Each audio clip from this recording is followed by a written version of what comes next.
Lateral entry पर यह बड़ी खबर है जिसमें पक्ष और प्रतिपक्ष में उठे विरोध के स्वर के बीच सरकार ने लैटरल एंट्री के विज्ञापन पर रोक लगा दी है।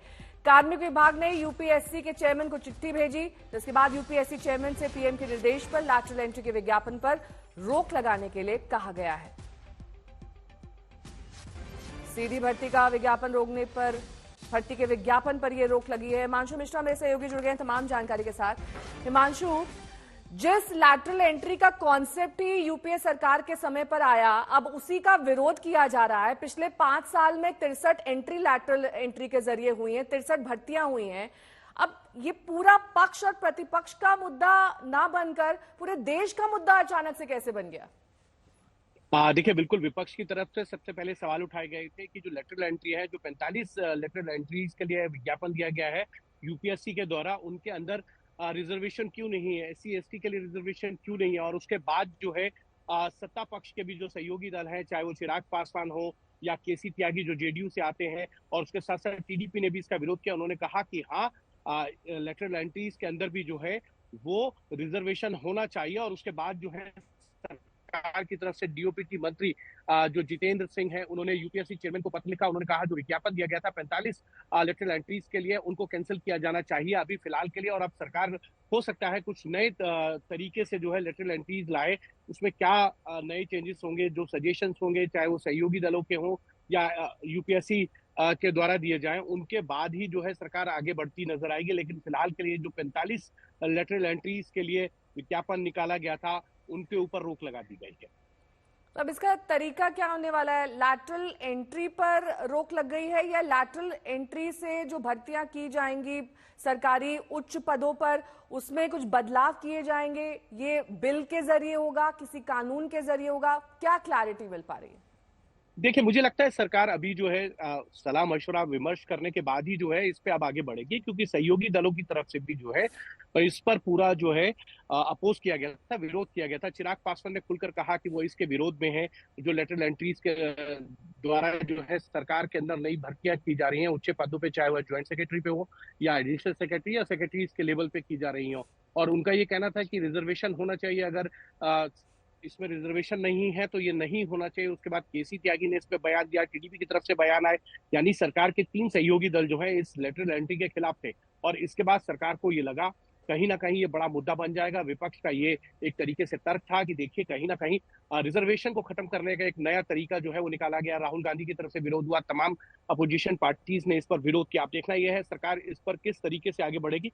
बहरहाल 45 जो लेटरल एंट्रीज के लिए विज्ञापन निकाला गया था, उन पर तो रोक लगा दी गई है। लेकिन अब सरकार आगे किस तरीके से लेटरल एंट्री के द्वारा भर्ती होंगी उच्च पदों पर, इसको लेकर सरकार कहीं ना कहीं एक संवैधानिक या कानूनी तरीके से जो है इसको फिर से लाने की प्रयास करेगी। लेकिन वो क्या होगा, नहीं होगा और कब होगा, इसके लिए मुझे लगता है थोड़ा सा समय लगेगा सरकार को, क्योंकि सरकार के पास एक विकल्प है कि उसको कानूनी रूप से लाया जाए, संसद से बिल के थ्रू लाया जाए। लेकिन अगर उसमें लाया जाए तो जो अपोजिशन पार्टीज के साथ साथ उनके सहयोगी दल हैं, वो चाहते हैं कि इसमें कहीं ना कहीं रिजर्वेशन हो। और लेटरल एंट्रीज को लेकर अगर आप रिजर्वेशन लाएंगे तो उससे बेहतर ये माना जा सकता है कि जो प्रक्रिया है यूपीएससी में चयन की, उसको लेके आए। लेकिन लेटरल एंट्रीज इसलिए कि कोई अगर अपने एक्सपर्ट्स हैं, अपने विभाग के, अपने प्रोफेशन के, और उनके आने से काम में तेजी लाई जा सकती है और क्वालिटी वर्क देखने को मिले, उसके लिए लेटरल एंट्रीज लाई गई थी, यूपीए सरकार के द्वारा ही लाई गई थी। और अब इसमें न सिर्फ विपक्षी दल बल्कि सरकार के सहयोगी दल भी जो है इसका विरोध कर रहे हैं। और इसीलिए प्रधानमंत्री को यह डायरेक्शन देने पड़ी कि ये जो 45 लेटरल एंट्रीज है, इस पर अभी फिलहाल के लिए रोक लगा दी जाए। और उसके बाद डीओपीटी मंत्री जितेंद्र सिंह ने यूपीएससी सुप्रिया शिनेद इस वक्त हमारे साथ जुड़ गई हैं। सुप्रिया, आप इस फैसले का स्वागत करती हैं, लेकिन अगर लैटरल एंट्री में भर्तियां की जाए तो उसका फेयर एंड ट्रांसपेरेंट तरीका क्या हो सकता है आपके हिसाब से? सबसे पहले तो मैं ये बोलना चाहती हूँ कि सरकार ने एक असंवैधानिक सामाजिक न्याय के खिलाफ जो फैसला लिया था उस पर रोक लगाई है, और रोक जो है वो प्रखर विरोध के चलते लगाई गई है। इसमें सबसे ज्यादा आवाज राहुल गांधी जी ने, कांग्रेस अध्यक्ष खड़गे जी ने, समूचे विपक्ष ने उठाई थी, और उनके कुछ घटक दल भी इससे असहज थे। तो प्रधानमंत्री बैकफुट पर हैं, और बैकफुट पर जाकर उन्होंने ये फैसला वापस लिया। उन्होंने किसी पर कोई बहुत बड़ा एहसान नहीं किया वापस लेकर। ये प्रधानमंत्री का बैकफुट पर होना है, ये मैं पहली बात बोलना चाहती हूँ। दूसरी बात मैं ये कहना चाहती हूँ कि कल शाम और आज सुबह तक जो लोग इसको सही ठहरा रहे थे, भाजपा के बेचारे प्रवक्ता और मंत्री और जो ट्रोल बन जाते हैं, वो आज क्या कहेंगे। और तीसरी बात यह है, सामाजिक न्याय के दायरे में रखकर अगर नियुक्ति की जाएगी तो वो ठीक रहेगी। अगर सामाजिक न्याय और संविधान में आरक्षण जो निहित है उसके खिलाफ कुछ होगा तो हम उसका पुरजोर विरोध करेंगे और हम ऐसा नहीं होने देंगे। असलियत यह है कि बार बार जब मोदी सरकार इस देश में आरक्षण के खिलाफ, शोषित, वंचित, दलितों, आदिवासियों के खिलाफ कोई काम करेगी तो उनको अपने खिलाफ बड़े पुरजोर विरोध नजर आएंगे और उनको ऐसे फैसले बार बार वापस लेने पड़ेंगे। धन्यवाद।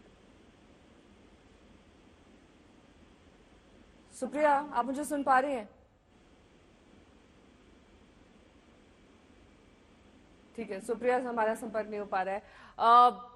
बैकफुट पर सरकार है हिमांशु, ये कहा जा रहा है कि अपने ही डिसीजन को, क्योंकि इतना विरोध हो रहा था, उसे एक तरीके से यहां पर वापस लिया गया है, यूं करें उसमें बदलाव किए जा रहे हैं। ये सुप्रिया श्रीनेत आरोप लगा रही थी कि सरकार को कितने तरीकों से वहां पर फायर फेस करना पड़ रहा था, वो आप खुले तौर पर तो स्वीकार कर नहीं सकते हैं। उसके लिए डिफेंस मैकेनिज्म आजकल ट्विटर प्लेटफॉर्म है, एक्स प्लेटफॉर्म है, वहां पर जाके आपके मंत्री और तमाम अन्य लोग आपकी पार्टी के डिफेंड करते हैं।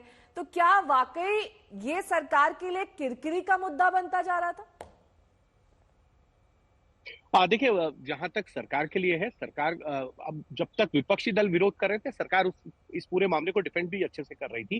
सरकार का यह कहना था कि मनमोहन सिंह जो पूर्व प्रधानमंत्री हैं, जब वो वित्त मंत्री बनाए गए तो लेटरल एंट्री के थ्रू बनाए गए, और तमाम इस तरीके के एग्जाम्पल जो है लेटरल एंट्री के थ्रू होते रहे हैं। चाहे वो यूएआईडीए में हो, अभी बहरहाल जो 45 सीटें निकाली गई थी, इसको लेकर कहीं ना कहीं सरकार, विपक्ष को लगा कि इसको एक बड़ा मुद्दा बनाया जा सकता है और आरक्षण से इसको जोड़ दिया गया। जो काम 2024 के लोकसभा चुनाव में विपक्ष के द्वारा किया गया था, उसी तर्ज पर जो है इस पूरे मुद्दे को बनाया गया, और जिसमें ये कहा जा सकता है कि विपक्ष के साथ साथ सरकार के सहयोगी दलों ने भी इस पूरे लेटरल एंट्री पर जो है वो विरोध दर्ज कराया है, चाहे वो चिराग पासवान हो या जेडीयू की तरफ से केसी त्यागी ने दर्ज कराया, और टीडीपी की तरफ से तो सरकार के सामने ये था कि विपक्ष के साथ साथ अपने जो सहयोगी दल हैं, बहुत बहुत शुक्रिया हिमांशु, तमाम जानकारी के लिए आपका।